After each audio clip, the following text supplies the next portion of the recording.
Why does a camper have to be based on a van? Volkswagen doesn't think it does and wheels out this 7th generation MPV-based California model as proof. Despite dispensing with commercial routes, it's more practical and versatile than ever before. My name's Jonathan Crouch. I've been testing cars for over 40 years. You'll find them all on the Car and Driving Car Reviews app. Here, I'm going to try and tell you everything that you really need to know about this one in a way that you'll find nowhere else. Let me hand you over to our presenter, Colin. Apart from a very brief spell with petrol power, the old T6 era California was only ever offered in the UK with diesel power. But there's a much wider range of 4-cylinder power plants available with this new generation version. You can still have a diesel, of course, the usual Volkswagen 150 PS 2-litre TDI unit most will continue to choose. It makes 62 miles an hour in 12.4 seconds and has plenty of pulling power to haul this 2.3-ton apartment on wheels past Sunday dawdlers. The other conventional powertrain is the petrol power plant we're trying here, the 204 PS 2-litre TSI, which uses the same 7-speed DSG auto gearbox and offers more performance, 62 miles an hour from rest in 10 seconds, though you'll hardly ever use that because it'll send fuel consumption through the roof. See instead if you can stretch to an engine option that's rare to find with a camper, plug-in hybrid power. In this case, VW's 1.5-litre eHybrid PHEV unit, which works via a 6-speed DSG auto and has enough EV battery range for regular local school runs and shopping trips, 54 miles in all. That 245 PS PHEV version's got a useful slug more power too, though a bigger draw will be the fact that unlike most Volkswagen PHEVs, it comes with 4-motion 4-wheel drive, which will be a boon on slippery campsites. Though with only 162 millimeters of ground clearance, you'll still have to be pretty careful. As you'd hope, this new era California copes much better than its predecessor with life on the open road. Potholes and speed humps no longer send tremors through the body structure because that chassis is now so much stiffer. Most of us are used to sitting behind camper vans holding up the traffic. Well, there's no excuse for that in this one. You won't be expecting a camper of this size to be particularly cheap to run, but Volkswagen hopes to surprise you here. The 2-litre TDI diesel manages up to 41.7 mpg on the combined cycle and 178 grams per kilometre, which in combination with the 58-litre fuel tank facilitates a range of well over 500 miles without refuelling. For this 2-litre TSI petrol model, the figures are rather different. Bests of up to 30.5 mpg and 210 grams per kilometre. The plug-in eHybrid petrol version's worth a look. Yes, there's a big upfront price premium, but you'll save in fuel costs and taxation payments. As usual with PHEVs, the combined cycle fuel figure, here quoted at 313.9 mpg for the base version, is misleading, but if you get the kind of regular return you would from the diesel version, which is likely, then that's a win, particularly as you'll be paying tax based on this plug-in hybrid's official 21 grams per kilometre of CO2 figure. It's a long way from Wolfsburg to California, and this mid-sized Volkswagen motorhome is a long way from the kind of huge RV a West Coast US native would recognise. But as you can see, it's still pretty big.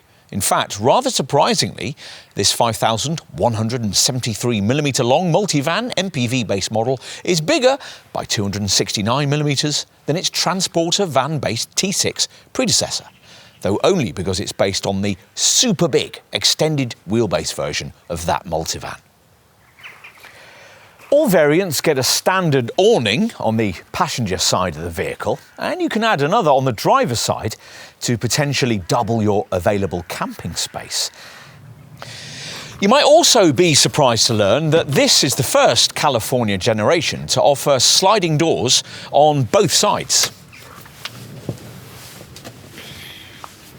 And that's important, not only because it means you can get the kids or the grandchildren in and out more safely, but also because it means that the kitchen, with a hob, a sink and now larger worktops, are accessible from outside for the first time.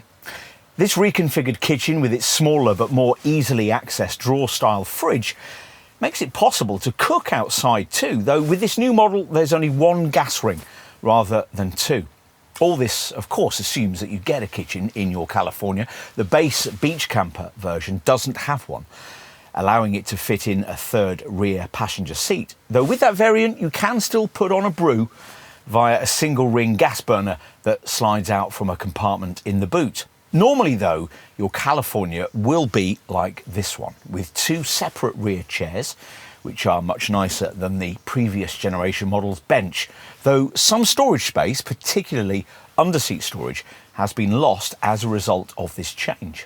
All of which creates room for this improved kitchenette, which is far more space efficient than the one fitted to the old design and now features a pull-out cool box.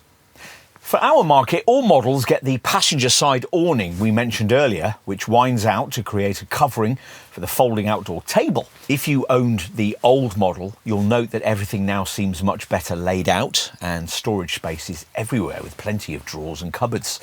All the vehicle's various camping functions can be operated via the central screen up front, via a California app you can load onto your phone, or via this neat, though slightly slow responding, 5-inch display on the C-pillar. So now what about sleeping arrangements? Well, there are two decently sized beds, one you get with the rear seats folded and an upper bedroom that reveals itself when you activate the pop-up roof, which you'll have to do manually unless you opt for this top ocean spec model.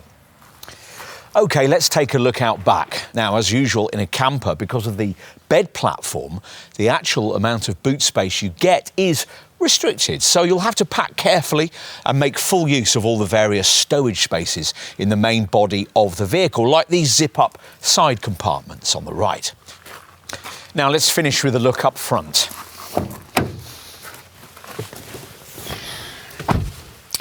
Where predictably it's just as in a multivan MPV, though in the case of this top spec version, California embossed seats and the buttons for the pop-up roof to the left of the centre screen are campervan giveaways. The digital Cockpit Pro instrument screen and the big 10-inch centre monitor give the dashboard a much more modern vibe than the old T6 version ever had. You can turn these front seats right around to face those at the rear, but a little irritatingly, you have to open the front doors in order to do so. As we've been telling you throughout this review, this is a very different kind of California, as it needs to be to fend off renewed segment competition.